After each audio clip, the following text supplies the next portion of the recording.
तब कथामृतम तप्त जीवनम कविभिरीरितम कल्मषापहम श्रवण मंगलम श्री मदाततम भुवि गृह्णन्ति ये भूरिदा जनः।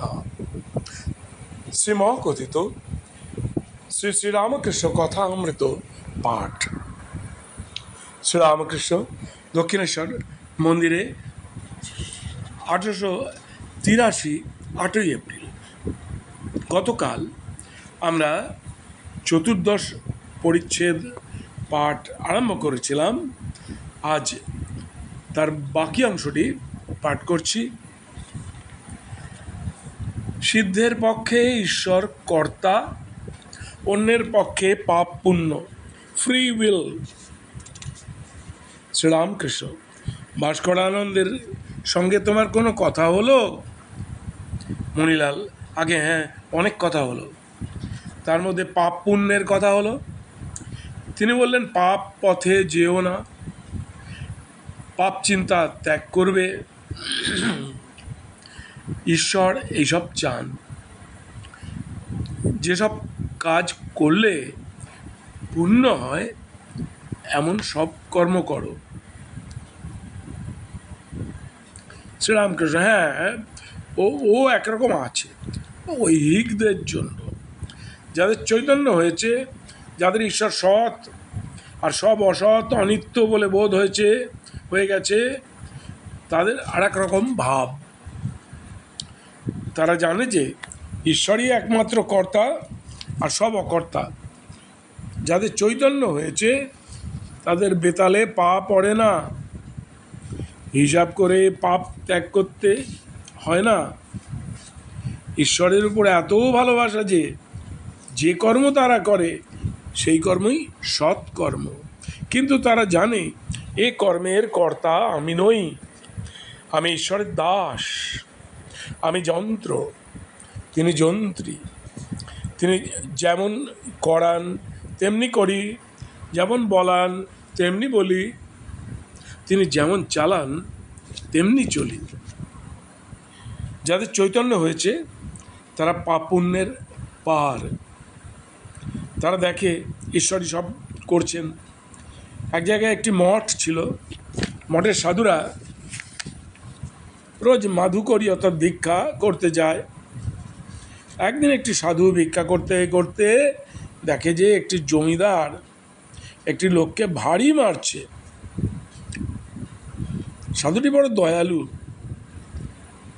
সে মাঝে পড়ে জমিদারকে মারতে বারণ করল। জমিদার তখন ভারী রেগে রয়েছে।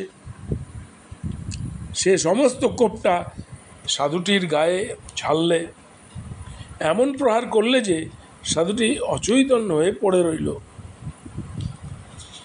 কেউ গিয়ে মঠে খবর দিলে, তোমাদের একজন সাধুকে জমিদার ভারী মেরেছে। মঠের সাধুরা দৌড়ে এসে দেখে সাধুটি অচৈতন্য হয়ে পড়ে রয়েছে। তখন তারা 5 জনে ধরাধরি করে তাকে মঠের ভিতর নিয়ে গিয়ে একটি ঘরে শোয়ালে। সাধু অজ্ঞান, চারিদিকে মঠের লোকে ঘিরে বিমর্ষ হয়ে বসে আছে। কেউ কেউ বাতাস করছে। একজন বললে, মুখে একটু দুধ দিয়ে দেখা যাক।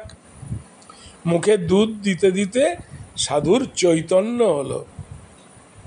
চোখ মেলে দেখতে লাগলো। একজন বললে, ও হে, দেখি জ্ঞান হয়েছে কিনা, লোক চিনতে পারছে কিনা। তখন সে সাধুকে খুব চেঁচিয়ে জিজ্ঞাসা করলে, মহারাজ, তোমাকে কে দুধ খাওয়াচ্ছে? সাধু আস্তে আস্তে বলছে, ভাই, যিনি আমাকে মেরেছিলেন তিনিই দুধ খাওয়াচ্ছেন। ঈশ্বরকে জানতে না পারলে এরূপ অবস্থা হয় না। মণিলাল, আগে আপনি যে কথা বললেন সে বড় উচ্চ অবস্থা। ভাস্করানন্দের সঙ্গে এইসব 5 রকম কথা হয়েছিল। শ্রীরামকৃষ্ণ, কোনো বাড়িতে থাকেন? মণিলাল: একজনের বাড়িতে থাকেন। শ্রীরামকৃষ্ণ: কত বয়স? মণিলাল: 55 হবে। শ্রীরামকৃষ্ণ: আর কিছু কথা হলো? মণিলাল: আমি জিজ্ঞাসা করলুম ভক্তি কিসে হয়? তিনি বললেন, নাম করো, রাম রাম বলো। শ্রীরামকৃষ্ণ: এ বেশ কথা। আজ চতুর্দশ পরিচ্ছেদ পাঠ এখানেই সমাপ্ত হলো। নমস্কার। ওং নিরঞ্জন নিত্যম অনন্ত রূপম ভক্তানুকম্পা ধৃত বিগ্রহং বৈ ঈশাবতারং পরমেশমিড্ডম তং রামকৃষ্ণং শিরসা নমামহ।